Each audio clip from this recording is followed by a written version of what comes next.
तमाम व्यूअर्स को पैगाम सिंध ऑफिशियल की तरफ से अस्सलाम वालेकुम व्यूअर्स। उम्मीद है आप ठीक ठाक होंगे। और तो यहाँ पे आज की इस वीडियो में मैं अर्ली चाइल्डहुड टीचर्स के जो फॉर्म रिजेक्ट हुए थे उनसे मुखातिब हूँ, क्योंकि फॉर्म एक्सेप्ट होना शुरू हो गए हैं। और जो तरीक़ेकार मैंने अपनी पिछली वीडियो में बताया था उनको जिन कैंडिडेट्स ने फॉलो किया था और उन्होंने कॉल्स की थी तो उनके फॉर्म एक्सेप्ट होना शुरू हो गए हैं।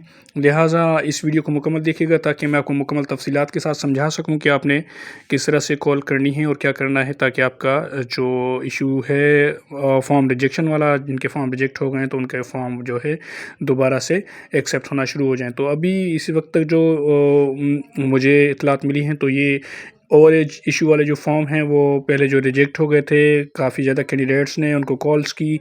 तो ये हुआ कि पहले उन्होंने वही बताया जिस तरह मैंने कल बताया था कि उनको कोई पॉलिसी लेटर सेंट्रल गवर्नमेंट की तरफ से नहीं मिला।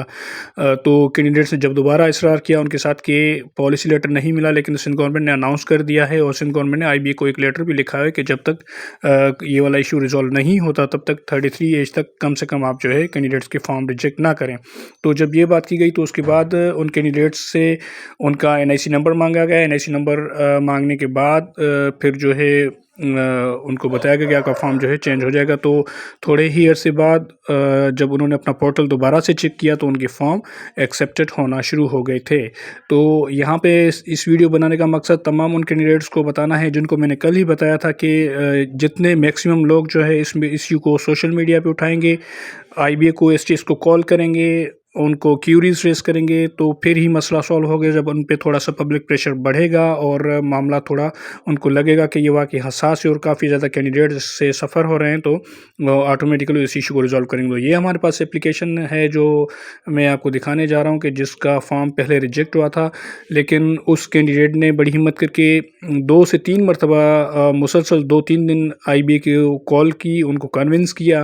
पहले उन्होंने उनको इनकार किया और उसके बाद जब उन्होंने सिंध गवर्नमेंट की पॉलिसी का उनको बताया और चीज़ों को उनको बताया तो उसके बाद लास्टली तीसरी दफ़ा चौथी दफ़ा उनके कॉल को उन्होंने एंटरटेन किया और उनसे उनका एनआईसी नंबर मांगा और फिर उनको बताया कि आपका फॉर्म कुछ अरसे में चेंज हो जाएगा। तो वाकई उनका स्टेटस चेंज हो गया है, जो कि आपको अभी मैं इसी वीडियो में आगे जाके दिखाऊँगा कि उनको फॉर्म कैसे जो है चेंज। ये आपको नज़र आ रहा है कि ओवर एज की वजह से ये फॉर्म रिजेक्ट हुआ था, यहाँ पर आपको शो हो रहा है, लेकिन आगे चल के यही फॉर्म उन्होंने एक्सेप्ट कर लिया। और जब उनका स्टेटस अपडेट हो गया तो उन्होंने बताया, तो मेरा ये फ़र्ज़ था कि तमाम जो मेरे ग्रुप के, जो हमारे यूट्यूब के व्यूअर्स हैं, हमारे फेसबुक के व्यूअर्स हैं और हमारे ग्रुप के मेम्बरान हैं जिनके फॉर्म रिजेक्ट हुए हैं और जो इस वजह से परेशान हैं, तो उनको बता सकूं कि जब तक सारे लोग कलेक्टिवली इस इशू को नहीं उठाएंगे तब तक ये मसला रिजॉल्व नहीं होगा। तो हाथ पे हाथ धरे बैठने से, मायूस होने से कोई मसला हल नहीं होगा।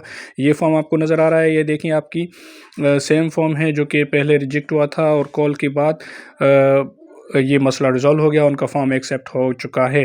तो लिहाजा तमाम के तमाम कैंडिडेट्स जो भी इस इशू से सफ़र कर रहे हैं उनको चाहिए कि आईबीए को ना सिर्फ क्यूरी रेज़ करें बल्कि उनको कॉल्स करें। कॉल बाज़ औक़ात अटेंड नहीं होती, बाज़ औक़ात वो बिज़ी कर देते हैं, लेकिन जितनी ज़्यादा उनको कॉल्स जाएंगी तभी मसला सबका हल होगा।